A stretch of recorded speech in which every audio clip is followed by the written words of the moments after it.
On passe maintenant à un autre exercice sur les ailettes, Extended Surfaces.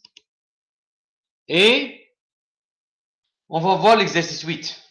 Donc nous avons une ailette longitudinale, en bleu ici, mince, j'insiste sur le mot mince, on a ici avec une conductivité de 33,5 et de profil rectangulaire, qui est exposé à l'environnement de température T l'infini égale à 50 degrés C. Et le coefficient de convection H égale 50,2. La température de la base, ici la base, c'est 90 degrés C.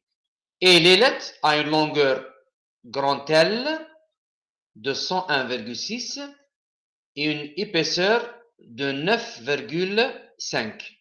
L'épaisseur, c'est petit t. Oméga, c'est la largeur. D'accord? Bien.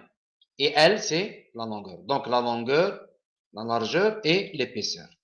Bien. Les questions, premièrement, déterminer le rendement de l'ailette. Deuxième question, déterminer la température à l'extrémité, c'est-à-dire pour x égale à grand L, ici.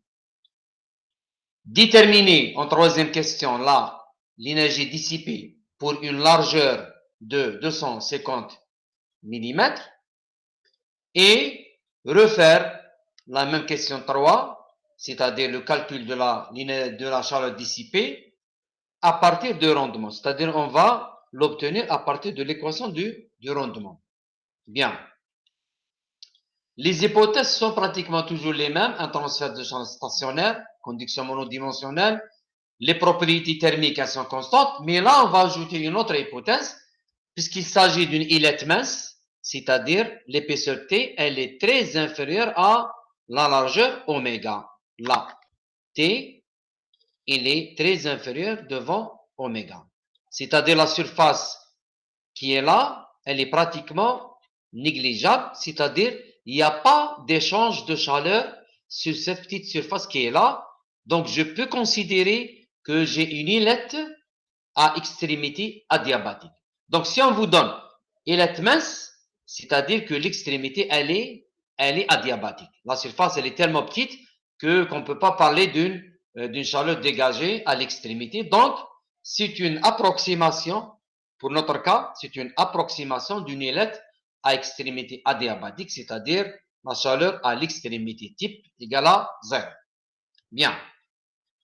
Dans toujours notre stratégie, nous avons bien sûr un problème conducto-convectif.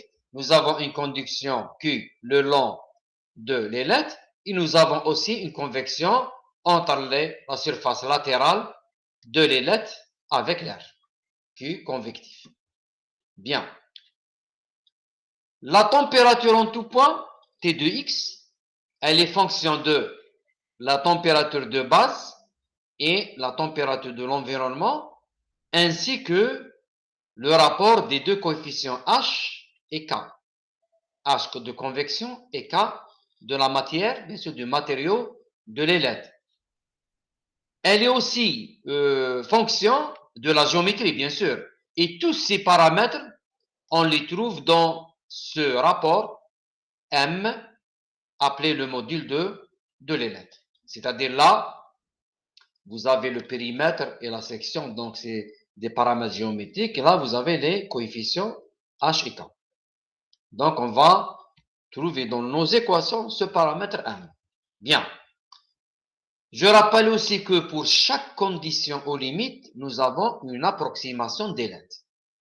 Et à chaque approximation d'ailette correspond une équation de distribution de température, une équation de la chaleur dissipée, et par conséquent, par la suite, une équation de rendement.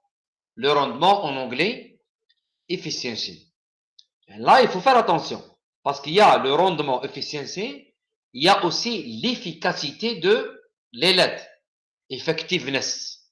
Donc là, c'est demander le rendement dans l'exercice. Donc, efficiency. Donc, si vous faites appel à des livres en anglais, il faut faire attention entre efficiency, qui est le rendement, et effectiveness, qui est l'efficacité. Bien.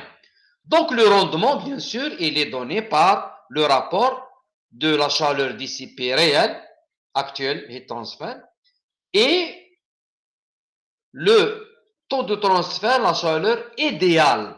C'est-à-dire, quand est-ce on parle de chaleur idéale?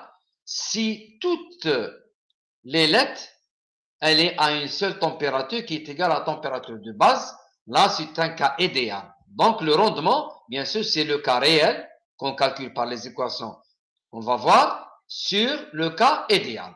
Et le cas idéal, bien sûr, il est donné par une équation claire et nette. On va la voir. Bien. On répond à la première question. Déterminer le rendement de l'ailette. Puisqu'il s'agit d'une ailette à extrémité adiabatique, le rendement, efficiency, il est donné par cette équation qui est fonction de tangente hyperbolique de M, le module fois la longueur sur ML. Je calcule le module, bien sûr le module est donné par racine de HP sur KA, et le périmètre, bien sûr, c'est rectangulaire, c'est 2 fois la largeur fois l'épaisseur.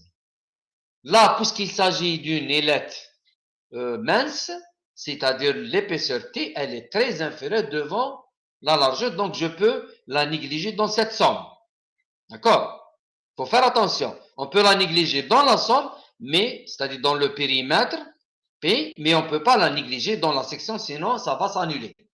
D'accord? Donc, si vous avez quelque chose qui est très petite, négligeable, on la néglige dans les sommes et les soustractions. Donc là, je vais négliger le T devant oméga et je vais obtenir le périmètre P égale 2 oméga. Voilà. Le ML, c'est 1,82 et j'obtiens le rendement pour cette ailette à extrémité adiabatique. Le rendement état fine, c'est-à-dire rendement ailette, 0,52. Pour la deuxième question maintenant, déterminer la température à l'extrémité.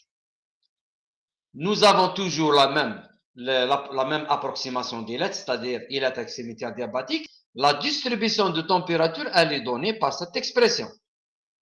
Et remarquez bien que toutes ces approximations, toutes ces équations, vous les trouvez dans les livres. Donc, ce n'est pas la peine de démontrer. On applique directement. Donc, nous avons extrémité adiabatique. Directement, j'applique cosinus hyperbolique de ml moins x sur cosinus ml. Donc, c'est demander la température à l'extrémité. Donc, x égale à L.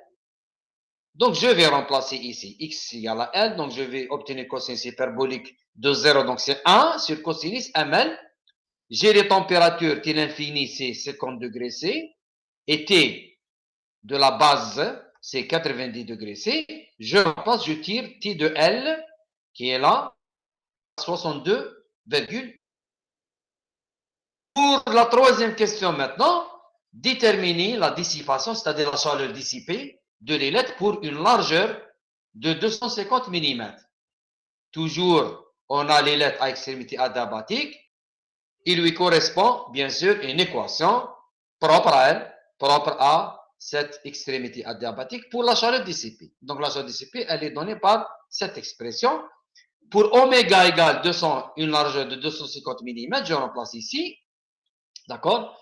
Et n'oublions pas que pour l'ailette mince T, elle est très inférieure devant oméga, donc le périmètre P qui est là égale à 2 oméga. Donc, je remplace tous les paramètres et j'obtiens la dissipation de cette ailette qui est égale à 53,4 watts.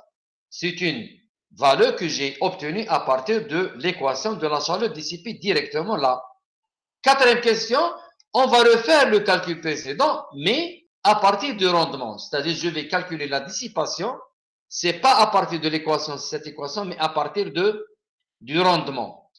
Donc, le rendement, je l'ai déjà calculé, bien sûr, dans l'équation. La première équation, donc le rendement, c'est 0,526.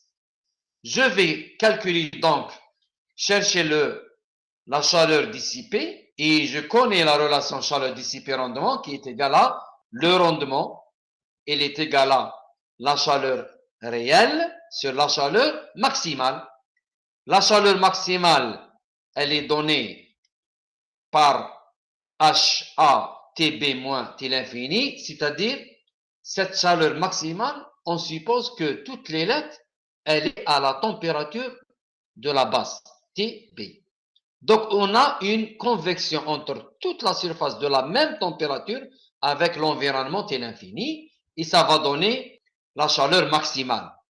C'est vrai, dans la réalité, on ne l'obtient pas, d'accord? Mais pour avoir le rendement, on doit l'appliquer comme ça. Donc, Q max, c'est H fois la surface. La surface, bien sûr, n'oublions pas que T toujours il est mince, donc T inférieur à oméga, donc je néglige le oméga dans mes paramètres. Et je remplace, j'obtiens Q fine, la dissipation, ou bien la chaleur dissipée réelle, d'accord? Actuelle, réelle, elle est égale au rendement fois la chaleur max. Rendement fois la chaleur max.